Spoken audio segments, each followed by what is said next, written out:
Vana vangu. Come closer to the fire tonight. The moon shines softly above the village. The fire crackles gently. And tonight, I will tell you the story of Wolf, Jackal, and the missing goat. One peaceful morning, the animals woke up early as usual. Birds sang beautifully above the trees. Goats wandered near the river grass. Rabbits hopped happily through the bushes, and smoke rose slowly from village cooking fires. But suddenly, a loud cry was heard across the village. "My goat is missing! My goat is missing!" It was Goat Mother crying loudly. Animals quickly gathered around her. "What happened?" asked Zebra. "Where did you last see the goat?" asked Tortoise. Goat Mother wiped tears from her eyes. "She was here this morning, and now she is gone." Immediately, panic spread through the village. Animals began searching everywhere. Some searched near the river. Others searched through the bushes. Some entered the forest calling loudly, "Goat, goat, where are you?" The whole village became noisy and chaotic. Now, earlier that morning, Wolf had quietly complained to Jackal. "Ah, Jackal, I am very hungry today." Jackal remembered those words carefully. Later, Wolf disappeared for some time while walking alone through the forest. "Ah, vana vangu." Jackal immediately became suspicious. Without waiting for evidence, Jackal shouted loudly, "Wolf ate the goat!" The animals became shocked. "What?" shouted Monkey. "Wolf ate the missing goat?" asked Rabbit fearfully. Jackal nodded dramatically. "Yes, earlier today Wolf told me he was hungry. Then he disappeared. Now the goat is missing." The animals slowly turned toward Wolf. Wolf became shocked. "No, I did not eat the goat," Wolf cried, but Jackal continued speaking loudly. Who else could have done it? Some animals started whispering, others became angry. Poor Wolf tried explaining himself again and again, but nobody listened carefully. The more Wolf defended himself, the more Jackal accused him. Finally, Wolf became tired, very tired. Wolf walked directly to the animal chief. The chief was an old, wise lion who judged difficult matters in the forest. Wolf bowed respectfully before the chief. "Great chief, Jackal has damaged my name by accusing me falsely." Lion listened carefully. Then Lion called for Jackal, Zebra, Tortoise, Elephant, and the village elders. The Magota Amambo gathered beneath a large tree.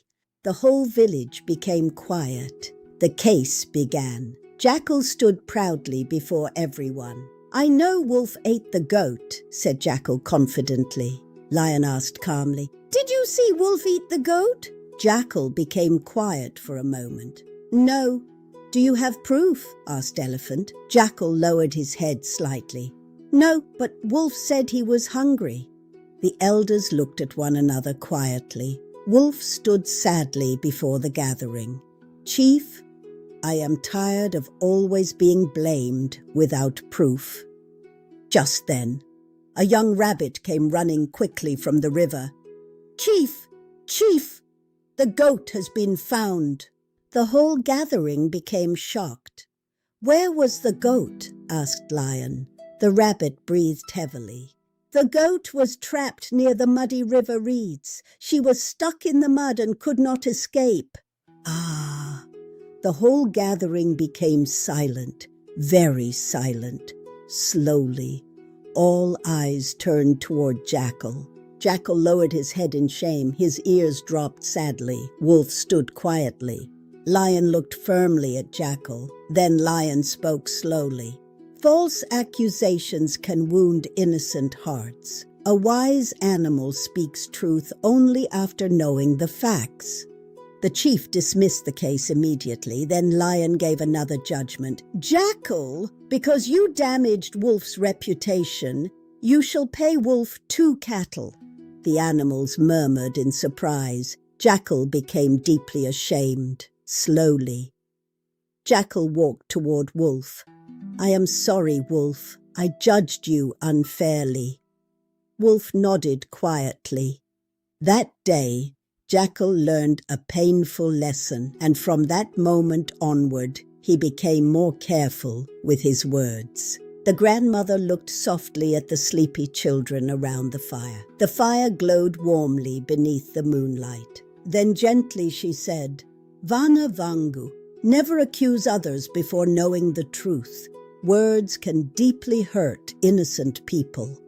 And softly the grandmother finished singing, "Uya izwe andoda yeko kana, uya izwe andoda yeko kana."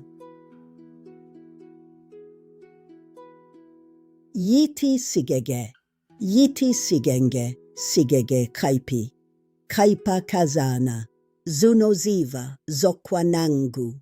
Do not forget to like, subscribe, and share these stories with your friends and family. Do not forget to like, subscribe, and share these stories with your friends and family, so they too can enjoy the warmth of African fireside stories, moonlight adventures, and the beautiful lessons hidden inside every story. Until next time, sleep peacefully beneath the moonlight. Good night, Vana Vangu.